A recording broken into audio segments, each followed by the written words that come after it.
Well, folks, welcome to one more edition of Politics and Dynamic. Berto Will is your host. Thank you so kindly for being a part of us. Before I get started, for those of you who are listening on YouTube, Twitter, meaning Periscope, also on Facebook Live and all the rest, I am transmitting at a lower bit rate and I am using the cellular technology, one of these guys, special for you, to transmit until we can get our cable high-speed gigabyte network fixed. Right now, it isn't. So therefore, I'm coming to you through this system. What this also means, however, is some of our call-in may be getting our call-in signal here. I am still trying to work on it to see if we can actually get our call-in part of the show working because again, I'm waiting on somebody to call in as well. So Neil Aquino, who's a part of the show today, if you are able to call in, we can try to see if that will work or not. So let's see. I just went ahead and try to get that connected as well. But anyhow, those of you that are listening to the podcast, you are lucky because again, you get the post-processed show, which means when we're done here and I'm done processing it, you get the best of all worlds. Anyhow, we're going to have a great show for you today. Anyhow, the title of the show today is You Don't Like Your Presidential Candidate? We Must Think Local. Vote, vote, vote. Many Bernie Sanders supporters are understandably upset at his suspended campaign. The progressive movement needs the vote at the local and at every single level. While the plutocracy can pull all kinds of machinations nationally, progressives have much more control at the local level. And guess what, folks? As you control the local level, as you start to grow up onto the local level, what starts to happen is you start taking over these parties. You start taking over the mantle of power. And that is what we want to do. So when you hear folks like Neil Aquino, who is working actively throughout Houston to make that change on the local level, when you hear a prospective judge and a current lawyer that works very hard within the community, when you hear these folks doing their thing, if you know what I mean, that is where we have to start. That is where we have to get busy. So anyhow, while the plutocracy can pull all kinds of machinations national, progressives have much more control at the local level. Let's not squander what we have built because of all the power of the establishment was used against our candidate. Yes, I understand that. The power of the establishment was used against our candidates. But you know what? We are big boys. We're big girls. We are all these things. When you are in the political domain, people don't hand you stuff. You have to take it. When you're in the political domain, they are not going to give up power. You have to take what's yours. I want to give the example of America. It is important that I give the example of how America has always worked. And I want you to look at it this way. So how has America always worked? That is the question, right? And that is the question that I want to put in the same domain, in the same arena, when we talk about what progressives need to do, irrespective to our preferred candidate not being elected, whether that be Bernie Sanders, whether that be Elizabeth Warren. And here's the deal. When America wanted to build the Panama Canal, that is where I'm from. I'm originally from Panama. Panama was really a province of Colombia. They wanted a canal. Colombia said no. America wanted a canal. They built the canal.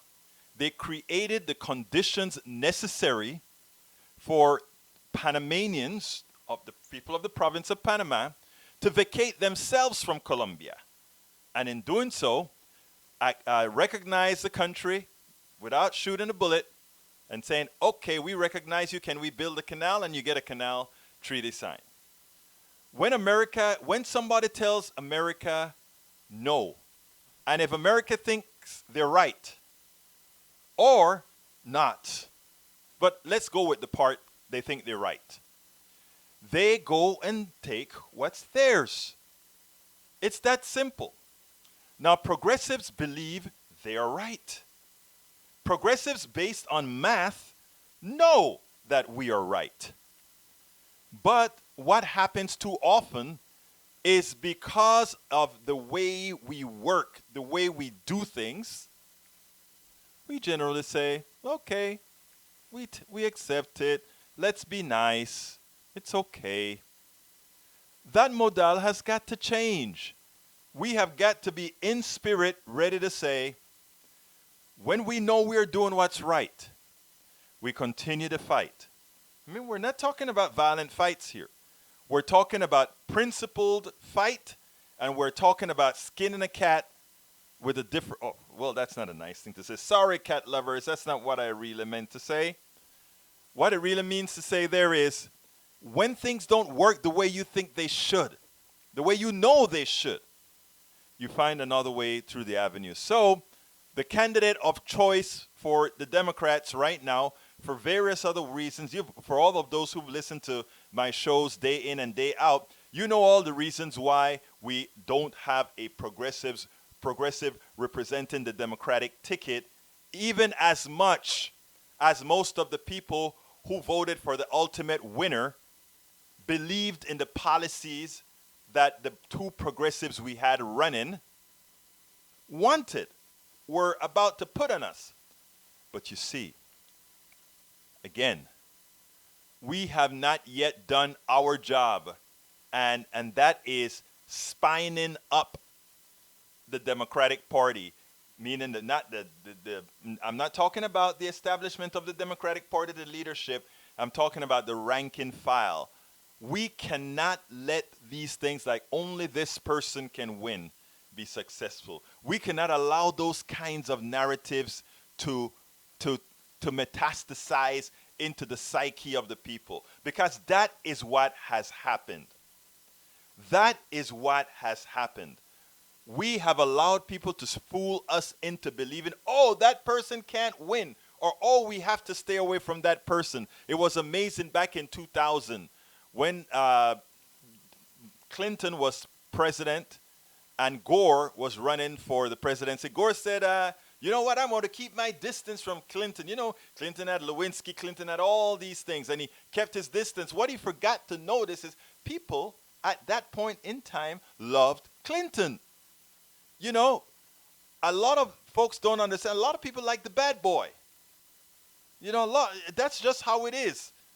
So him distancing himself from Clinton really was not a net positive. It took away a great opportunity for a good speaker to be there for you. Again, a different way to get to the solution of your problem, even if you're not like that one.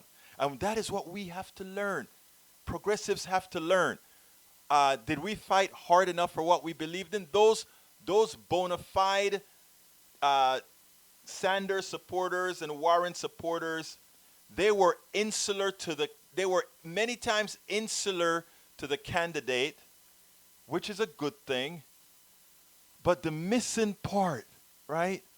The missing part was, how do we get that support expanded by being as activated as possible, by going out there and getting the job done, pulling on your sister, pulling on your brother, and by that I mean blood sister and sister in kind. Doing that, really putting on to them, yes, this person can win because we are the majority. This is what the polls are saying. Most people don't sit down like us political junkies and look up polls and all of that to understand the truth. So some plutocratic person can put out an ad and say, only that person can win. And then everybody falls in line. Or societies that are more patriarchal, the patriarch says, this is who I'm voting for. And everybody, the old people, fall in line. That is what we have. And you know, when we deny that, when we are not cognizant of that, when we are not able to understand that the human psyche has some interesting ways in working, and that we have to be respectful of that, but at the same time work towards changing that, sometimes we just tell ourselves, that's too much effort. I'll just stay with my kind. And with my kind, I'm talking with the people who think like me. That is one thing that politics done right has never stood for. Always about always about bringing everybody in, and it's the reason why we listen and we listen, we are listen, and we also always want to have everybody here. And the reason why again is we plant seeds. We plant seeds. But anyhow, we're going to move on with the program. I want to go ahead and bring El Señor Neil Aquino, a Houston activist and writer. Well, you'll see. We'll bring him in right now. Welcome to another segment of Politics Done Right. Today, I'm here with Neil Aquino, one of Houston's premier activists and writer. Thank you. Neil, it's been a pleasure to work with you. It's been a pleasure being alongside you. Thank you for making your appearance here on Politics Done Right. Thanks for having me. Absolutely so, sir. Now, look, with what's going on with COVID-19, people are stressed out. People are out of jobs. People have, this is the beginning of the month. The rent is due. The groceries are due. All of these things are due. I know that you had an activity that you posted on Facebook that I think needs to be advertised. People need to know about it. Why don't you tell me about this entire issue? Well, the Houston Gulf Coast Area Labor Federation, the Confederation of Unions, AFL-CIO here in Houston, is pushing to Mayor Turner and to council a rent relief program that consists of no evictions for 60 days, no rent increases, no accrual of late fees, and also relief for renters, and then also for mortgages and for utilities. Now, they are asking that people call their district council persons and push that. So, Neil, let me see if I understand this. This isn't something that is in effect right now. This is something that the AFL-CIO, along with other activists, are actually proposing. Is that correct? That's exactly right. And there's a hope that this really could happen. And, progressive victories are hard won here in Houston. And Houston City Council sometimes can be a little remote. And here's really a chance to do it. Now, look, we decided, these are progressive policies. But I mean, the truth of the matter is COVID knows not progressive, conservative, liberal, or anything. Everybody right now who's out of a job, it had nothing to do with your political ideology. You're out of a job and you're hurting. Is that right? That's the truth, and it would be something that would benefit all Houstonians. So, I mean, it seems like it is something that we should be able to form alliances, at least for this particular issue, to force these politicians, irrespective of their own political stripe, ideology, or party, right? Yes, that does broaden it to the needed place. Yes, it's a matter for faith communities. It's a matter across every racial, ethnic, demographic line in Houston. There are renters all over, and there are people with utility pressures all over. Yes. In a lot of in a lot of what we do here, yes, we are progressives, but we always point out something. People in America right now, their needs are categorically now progressive. Mm-hmm. I mean, if you take a look at what's going on with COVID-19, a lot of folks have not seen what their hospitalization bills are going to look like, whether they had COVID-19 or were concerned that they had COVID-19. So it seems like this is a time where the kind of activism that you and your crew have been doing for weeks, for months, for years, it seems like everything is lining up right now for you to prove that all that you stood for, all that you all stand for, is what most of these folks should. Well, it feels that way, and at moments like this, you have the real strong sense that it could go either way. So now is the hard time. You just tickled me a bit. You said it could go either way. I'm concerned with that statement. Tell me what you mean by that. Well, because now you've shown politicians really on both sides of the party, they see how many folks are really one paycheck away from destitution. And that's high stakes stuff. And so you're now talking about the needs of everybody, everyone connected. And if you're a policymaker, I'm sure it's intimidating. Well, that's true. That's true. If you're a policymaker, definitely so. Now, the interesting thing, what we're talking about here, what you are doing here, is sort of local to the Texas Gulf Coast area, as I understand it. Yeah, this is Houston in particular, but it's obviously an idea that anyone could use. But yes, this is Houston in particular for this specific initiative. Now, do you know of any other areas in the country that have been successful in effectuating something like this? Austin has moved forward with some of this. Oh, really? So Austin already has this They have codified. aspects of it in place. Yeah, Wow, that's great. yeah. Now, anywhere else that you know of, let's say outside of Texas? I don't. Okay. Well, so Neil, I know you've been for several months, actually more than a year now. You all have been trying to protest against Cornyn, and I see the Cornyn image He's behind over you. there. Yeah, yeah. Yeah, it seems like you live, sleep, and wake up with Cornyn. Oh, help me, Jesus. No, no, no. No. I got a wife for that. But Senator, But I see him back there watching he's you. back there. Yeah, we're not socially distanced because his moral DNA doesn't have the capacity to hold any life force or even a virus. But so I can be near him. But we've been outside John Cornyn's Houston office for 3 years, 165 weeks, Wait a 11:30 minute. to Wait a 1. minute. Stop. Please tell America that again. You've been protesting in front of Cornyn's office for how many consecutive weeks? Every 165. Wow. Yeah.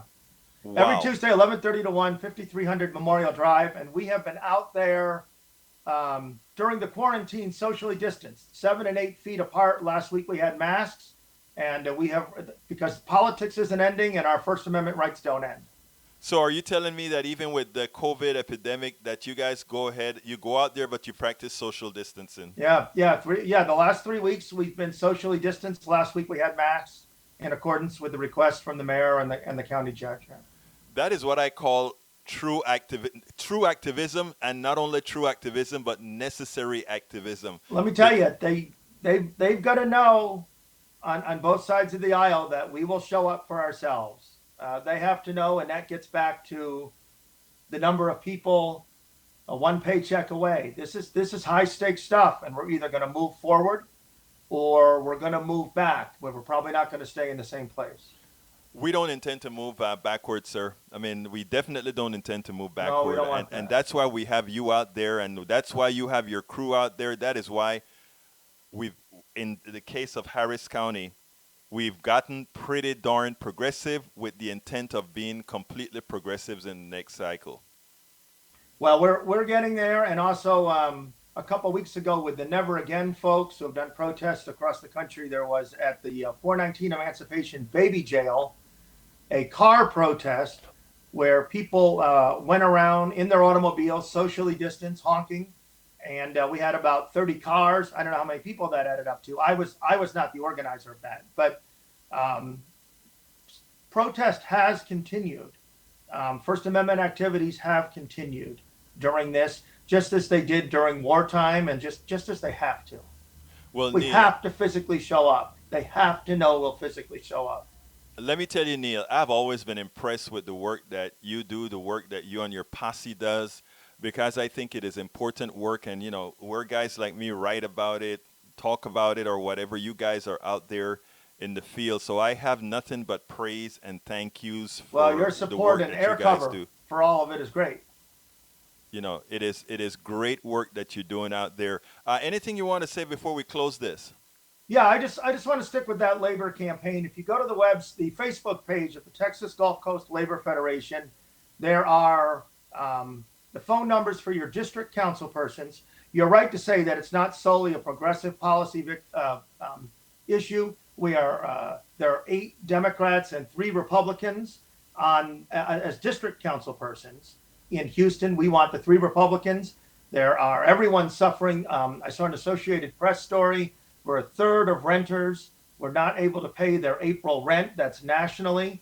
And what the Texas Gulf Coast Labor Federation, AFL-CIO, is looking for is a 60-day suspension of evictions, no late fees being assessed, no rent increases for a year, and a specific city allocation of mortgage, rent, and utility emergency funds. And we ask that you tomorrow please call your district council person. So in Kingwood, is that Dave Martin? That's Dave Martin, yes. Please give him a call, and please ask your home to give him a call. And if they tell you it's someone else's jurisdiction, the council told us when we went there for SB4 to say, hey, you ought to oppose on a moral basis SB4. Remember, they told us, go to the state, go somewhere else. And we told them no, and we stayed there, and they did it. That the council did. That was a clear path where activism mattered. And here's another real opportunity. And at the beginning of this crisis, let's lay the groundwork now for the policy the progressive policy victories, but the essential policy victories we all need. Neil Aquino, Houston activist and writer. Thank you so kindly for having been with Politics Done Right. Dave, of course, thank you for having me on. Absolutely. I hope you enjoyed Neil. Neil is a great guy. We go back a long time, an activist. He's just a great guy. Well, the other person that I want to bring in here that's going to talk about keeping things local is she's running for judgeship. We'll talk about that in the interview that we did. But it is important because she brings up a lot of important issues. So go ahead and let's check that out, and then we'll talk afterwards. Welcome to another segment of Politics Done Right. I'm Egberto Willies, your host, and I am here once again with judicial candidate for the 351st Criminal District Court in Harris County, Texas, none other than Natalia Cornelio. Natalia, how are you doing today? I'm good. How are you? I am actually doing very well. I've been locked up for a few weeks now. I've left the house probably twice to go to the store. How is this pandemic treating you? It's an adjustment. You see the blessings, and as we process the adjustments, I've been eating a lot more than normal, having more beers than usual. But I've been working from home. And so I get to spend a lot of time with my husband and my dog. And I started taking work calls walking. Really? Exercise, yeah. So let me ask you this. Do you think that, because I was talking to a few people about this, that people are probably going to do this and realize that they can and sort of incorporate this into life? What's your thoughts on that? I think this is the beginning of expanded telework, for sure. Yeah, I think so too, because people are going to get comfortable and they're going to start moving on. But I mean, I want to ask you something, because one of the reasons that you're here is we've all been talking a whole lot about national politics. Yeah. Your race isn't national, your race is local. Worse. Yeah. A lot of times your races are way down on the ballot, and in Texas there's nothing called party votes anymore, single party votes anymore. So why don't you kind of talk to us about local elections and why they are important, whether you're in Texas, California, or wherever?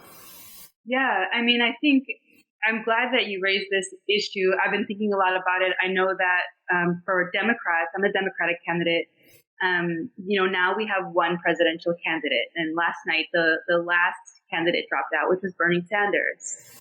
But a lot of candidates have been in the race, and it's been a big topic. And I was motivated to reflect on my race because a lot of people are speaking strongly, with the change in decision about who the Democratic presidential candidate was. And I've just been thinking about what all of the candidates brought to the table. And how much it matters on a local level. Criminal justice reform, healthcare, housing, immigration. Reform. All of the issues are impacted at the level of thousands of human beings by our local government. And we have a lot of races up for grabs in this 2020 election that aren't the presidential race that speak directly to criminal justice reform, immigration issues, education, housing, healthcare. And I think that it's a good opportunity for the local candidates and our community to come together and talk about what the conversation is and how the local leaders make an impact. Now, Go ahead. yeah, I want to kind of ping pong off of what you just said. I'm going to say something that likely, as a candidate, you probably shouldn't say, won't say, etc. The last contest was between Biden and Bernie Sanders, and they decidedly have a different base. And it so happened that the younger base, a base that, to put it bluntly, would be more attracted to you as the young Democratic candidate for judge, that is a base that we cannot afford to lose because Bernie is not the candidate. And I think one of the... Go ahead. No, I think that's right. Finish your thought. I agree. And I think one of the things that we have to be cognizant of, both, and I'm glad that you're bringing up the local issue, is that no longer should the argument be or the discussion be for those who support Bernie Sanders or other progressive candidates that may not have made it to, well, I'm going to sit out this one because I don't care anyway. But we have to start thinking about building a true progressive base from the bottom up, from the judiciary to the executive, to in all facets of government. And just because the top or your best choice didn't win doesn't mean that's a reason to sit out. There is a Natalia Cornelio to vote for. Exactly. I mean, and the issues permeate. I don't want to discount the presidential election is huge, but they also get a ton of TV time, right? Like right now, the president is on the camera on TV for an hour a day, and so of course people think about that as the important thing, but I do want to talk about the local races. I mean, so the judges, criminal judges, preside over criminal trials, do sentencing decisions, make bond decisions. They affect thousands of people that come before them in so many ways that have to do with the trials and the cases, and then other administrative stuff, which I'll talk about in a second. But I just want to cover a little bit of the spectrum. You know, we're voting in Harris County for a state board of education candidates. They make state curricula. Our JP courts preside over eviction hearings. Our commissioner's court this week voted to stimulate and put money into rent relief to give individuals payouts to be able to pay their rent during this crisis. Our local Democratic Harris County judge is managing this emergency along with all of the other local leaders. The governor is similarly having a huge impact on us. Our legislators that we elect on the state and federal level make laws that affect criminal justice, immigration, education, healthcare. I mean, all of these issues that I think people are hungry for leadership on and revisiting. Those changes are happening. Those conversations are happening and stimulated at the local level because there was such a diverse platform of Democratic candidates at the highest level and has been, since at least 2016. So I feel a little heartbroken when I hear people say I'm sitting this one out, because I think about if the issues that people care about are medical needs and or health needs and criminal justice and economic opportunity and civil rights, there are so many local players that we vote for that make decisions. Our sheriff runs the jail in addition to being a leader in law enforcement. Our district attorney makes critical charging decisions. Our judges make critical decisions for criminal justice, and so on and so on. So I was just thinking about that and really want us to come together as a community to think about who we have representing us and what impact and difference we can make. No, I think that is so important, and especially, and we're going to have to find these types of avenues to get this message out, specifically because now we're under these types of quarantines, and the thing about it is, I know, unfortunately, I don't think this is the end of it. I think especially in November when it gets cold again in a lot of places, here will probably be warm, but we are going to have to really keep the pressure on to get both mail-in ballots and reasons, or ways to get our folks to get out there and vote. What are your plans to, you're going to talk a little bit about a little bit more local. So let's go ahead and have you say that before I get into plans on mail-in ballots, etc. Yeah, and I'm happy to talk about that. No, I mean, I think one of the things I've been thinking a lot about on a local level for the county or the state is emergency management. And in criminal justice, which is my lane, right? We've had hurricane after hurricane, and now this pandemic, and each time we see in a reactionary mode what we need to do to make sure we can adjust, because there's certain court proceedings that still need to happen.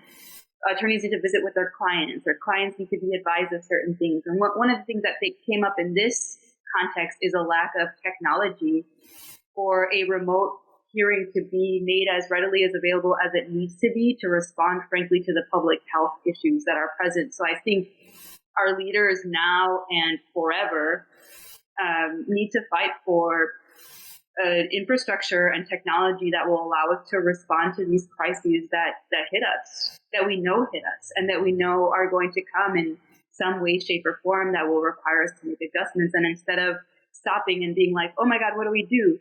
Continue to be prepared and be able to respond quickly, and continue the work that needs to continue without people, being stuck in jail without getting to talk to their lawyer, for example, before getting to go to a court.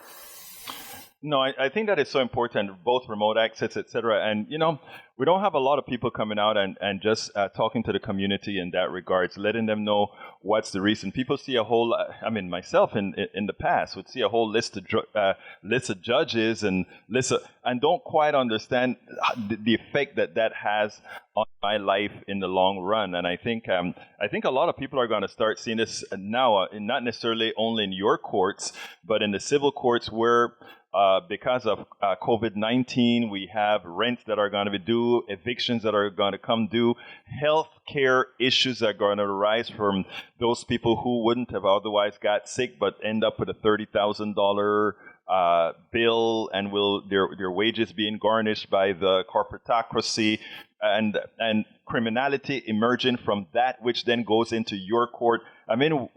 We know that when this stuff starts to resolve, we are going to have there's a lot of folks who are going to do a whole lot of things because of the financial effects that will have them in your courts. So they should, and eventually in your courts, so they should kind of have an idea of how that works. Yeah, and happy to do my part to lift up that message.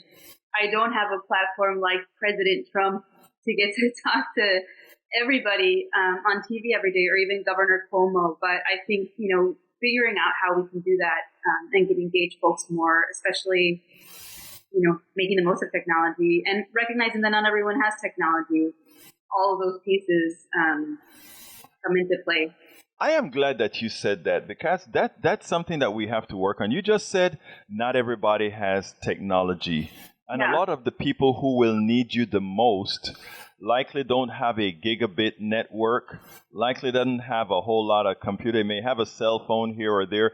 What can you tell me as far as how we should reach those people? How can we, those of us doing independent media, how can we help you get this message to people that are not necessarily well connected? What can we do? That's a great question. It's a tough question now. I know that like yesterday I delivered tablets to students for a school. Mm-hmm. It was my volunteer opportunity. My one time out of the house the whole week, it was so strange. But, these kids are trying to learn remotely, but they don't have the technology. So some of the schools are providing that technology. And I think stepping up in a very similar way, some places have free internet. Making sure that technology is easily and freely available to people is going to be necessary. So let me see if I understand you right. You're saying maybe we should be doing things like having campaigns to try to get tablets to kids in underserved areas, maybe promoting that more, and promoting those types of issues a bit more as we promote what some would say the big things. We need to actually, as you said, focus locally in what we're going to do and keep some space for promoting those things as well. Yeah, I think that's right. I have to think about that. That's a tough question. Right. Well, and you know, you can be as much as you want, because what we want to do is get that local message out, actually get the message out in from local to national to regional to wherever. Yeah. So I mean, that's why we have this platform. So when you have answers for questions or when you have answers, you always contact us and let us know, hey guys, this is what we need you to be doing right now. We are holding up the judicial end. You've got to hold up the fourth estate, and we're ready to do that. Yeah, I think that's great. I've been thinking about it a lot, as far as, the government does try to make some accommodations and print out some things. And, the government right now is deemed essential, so they have access to all of our communities or folks that hand out food. Those would be opportunities to share information. It really is like how does the freedom of the press operate right now? Some of these court proceedings, for example, they're adjusting technologically, so there's not open courts. Oh, really? Yeah. It's an example. Yeah, I mean, and they're not necessarily closed. It's just that so many adjustments are being made in general that, I know in federal courts, they're doing phone hearings, and some of the judges are scrambling to say, well, this person will always have access to these hearings, and it's a press person. But that's not the same as, having an open court. Right. But I think it's two different questions. One is access to information, and one is resources and mediums to disseminate information. Right. So, I mean, those are things that we have to work on, because those are also things that make a democracy function, right? When democracy only functioned with a piece of paper and pencil, well, everybody could get that. But now as an example, with a pandemic, where those people who have access to work at home have a privilege, I mean, and those are the things that I've been speaking about over the last few weeks. We ought to be so thankful that many of us can do our work from behind a computer in the safety of our homes, when there are those who have so much more that they have to do just to survive as well. I think that's right. But anyhow, Mademoiselle Judge Cornelio, and notice how I preempt it already, because I believe in speaking it. It happens. What else would you like to say before we end this segment? Well, you wanted to talk about voting, which I think is a huge issue right now. And so I don't know if you've been following the lawsuit that was recently filed by the Texas Democratic Party and joined by others, including, I think, the Texas Civil Rights Project, and the county is going to join the suit too. And the point, every state's election laws are different, and Texas's are actually better than, say, Wisconsin's. Imagine right now, that, huh? where the law has a definition for what makes you eligible for mail at home ballots. And the interpretation by many right now is that these circumstances are essentially a disability that qualify us for being eligible to request a mail at home ballot. And so that's being litigated not because it's a fight, but because the people that have that interpretation and understanding want clarification and want to ensure that they can plan accordingly, because increasing the number of mail ballots is going to be expensive and a transition, and people need to plan and prepare for it. So there's litigation going on to seek, I think, clarity on that point and allow governments and parties to prepare. So my question about that is, does the population at large, I know our judges are, does the population at large have the ability to influence the outcome of that, whatever the judgment's going to be or the result's going to be?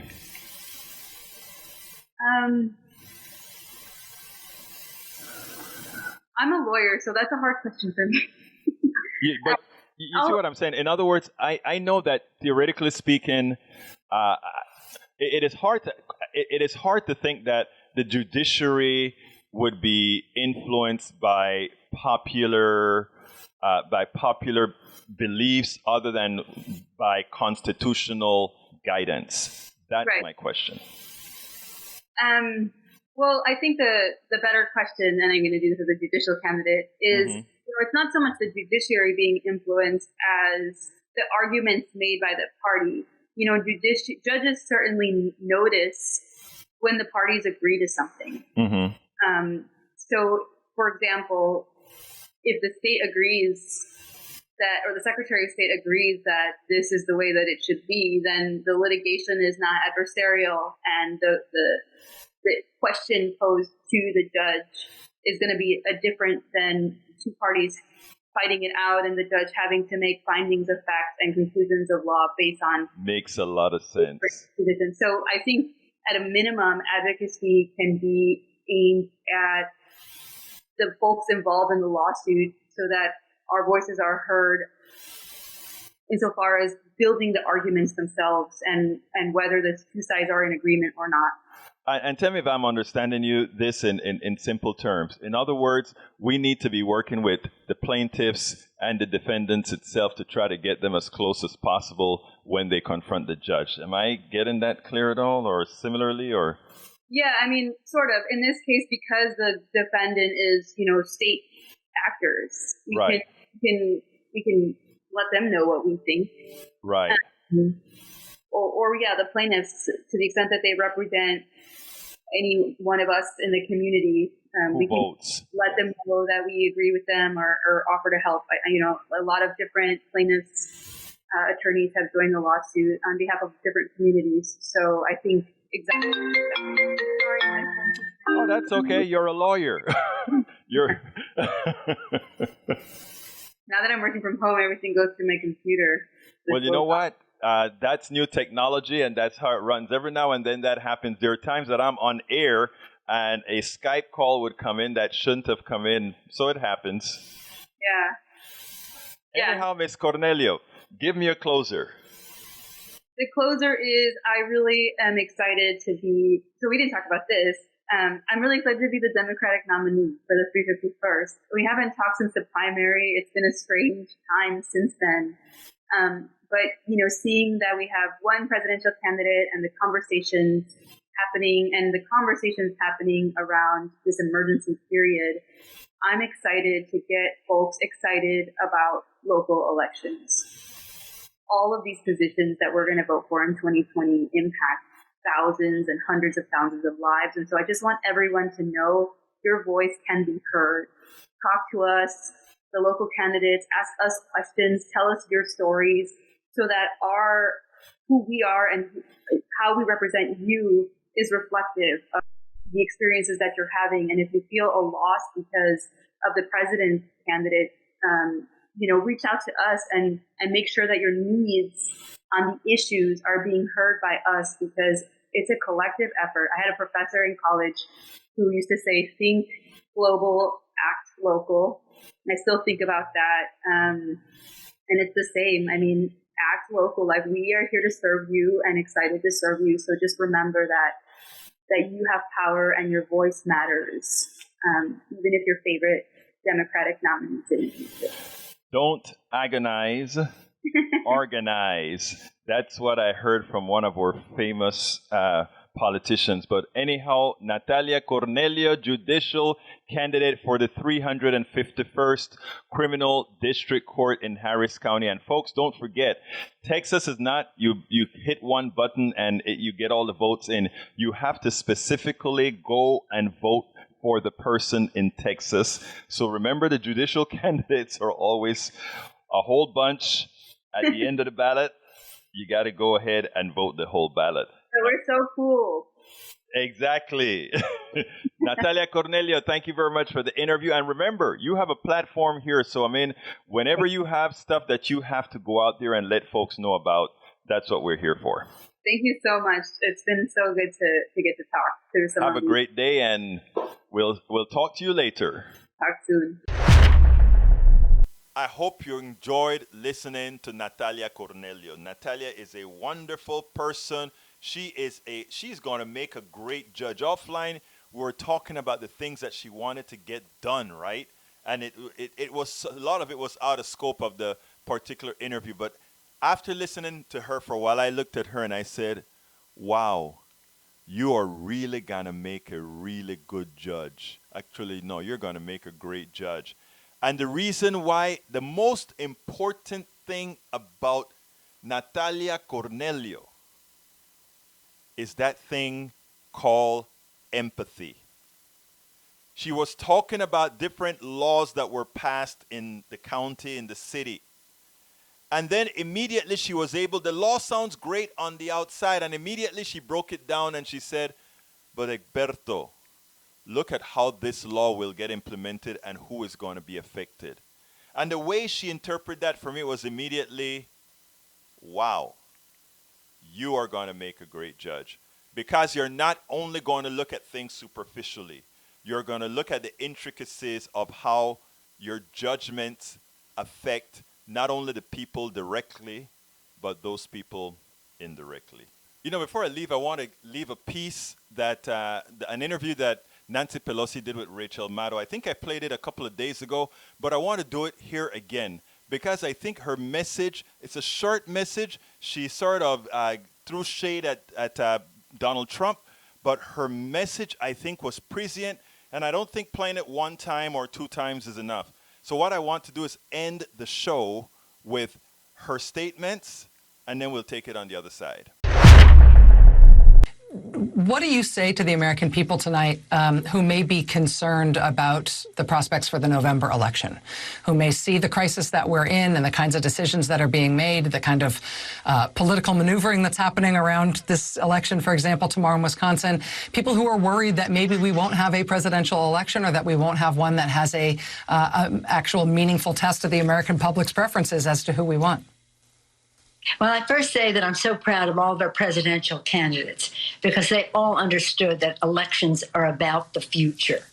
What is your vision for the future? What do you know and have a passion about having a strategy to get something done around it? And how do you connect to the kitchen table needs of the American people?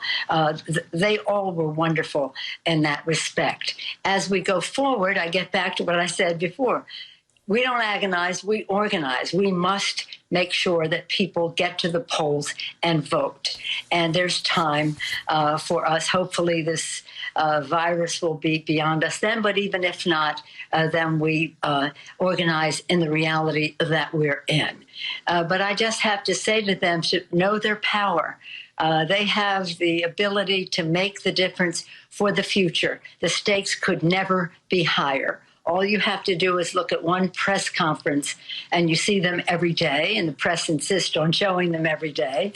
And you understand that this country has to go in a better direction to meet the needs of all of the American people, values-based, evidence-based in our decisions and the rest. So I would just say to them, they're the boss. I just finished a town hall meeting with my bosses, the people of San Francisco, and I respect what they believe and what they the standards they set for their elected officials. The people have to understand they are the boss of America. The choice we have in that election is up to them to decide. But you don't count if you don't vote. So let's just every single day, as we are in these atmospheres of shelter at home and the rest, use all the time we can to make sure that every day we make progress in getting more people to the polls. And I also always say it's all about the children. So as we do this, just remember it's for the children. Now, what Nancy Pelosi is saying is the only thing we have to do is not have fear. It's not worry. Just do our job. If we really want to elect people locally and nationally that's going to make life better for us, do something simple. Vote. Is there voter suppression? Yes. Can we get around it? Yes. So what are you going to do? Vote. But before you vote, make sure 30 days or more, 60 days before it's voting time, make sure that you're registered. 6 weeks before voting time, make sure you're still on the rolls. And if you're not on the rolls, you make sure you get on. And if they give you trouble, you come to Politics Done Right. You come to TYT. You come to all the independent media sources so that we can make an issue out of it. But let's just do what's right. Let's vote, and let's vote progressive. Let's vote for the people. Okay, folks, Politics Done Right need your support. Before I get started, I want to go ahead and ask you to go ahead and visit our store or support. Go to store.politicsdoneright.com. Why would you want to do that? Because you know what? We have t-shirts, we have mugs, we have books. Specifically my book, As I See It, Class Warfare, the Only Resort to Right-Wing Doom. If you want to learn what ails our economy, if you want to know how we can pump up this economy, if you want to know how you build an economy from the bottom up and understand how things work, that's a good book to have. It's in very easy to understand language, and it starts out with something as simple as when I played with the dynamites, etc., etc., etc. And you know what? I don't know if I told everybody this, but I almost died with high blood pressure before. As an activist, didn't really take good care of myself, just burned the midnight oil. I still do 16 hours a day. But, you know, I wrote this book called Lose Weight and Be Fit Now. And the reason why, it's not only about losing weight, because that's a relative thing. It's about the things that I did and the human things that you go through, the weight gain, weight loss, weight gain, the whole thing, and how, for all practical purposes, I conquered it. But most of all, it's what I really would like to have out of my supporters, out of the supporters of Politics Done Right, out of the supporters of independent media, is for you to subscribe to patreon.com/politicsdoneright. They're the ones who handle our subscriptions. That is patreon.com/politicsdoneright. Please consider being a subscriber. It's just like getting your friend a cup of coffee a month or a couple of cups of coffee a month. And if you want to be more generous, you give me 10 cups of coffee a month. So I mean, 1 cup of coffee, 10 cup of coffees, anything to support the program to make sure we can continue doing that. That is at patreon.com/politicsdoneright. patreon.com/politicsdoneright. And of course, if you want to contribute to the show, if you're listening to it on YouTube, please feel free. Go ahead and do a super chat. You can super chat our program by just clicking on that $ and providing to us whatever you want. And of course, you can go to our PayPal, which is paypal.me/politicsdoneright. Again, that is paypal.me/politicsdoneright. Look, folks, I really do appreciate you spending this time with us. I thank you so kindly for being a part of the Politics Done Right posse, because we are going to do Politics Done Right. We together, we're going to inform, we're going to inspire, we are going to empower, we're going to do all those things to try to get folks out there and say, you know what? We can make a difference. We will make a difference. We are going to go out there and win the battle, win the progressive. Actually, you know what? We're going to win the little battles that ultimately wins the progressive war. My name is Egberto Willies, and you know how I end this baby. I am what? Out! I'm Egberto Willies, host of Politics Done Right, an independent news program. I post several news videos of interest every day. I ask you so kindly to subscribe to my channel, and please leave me some comments. Thank you very much.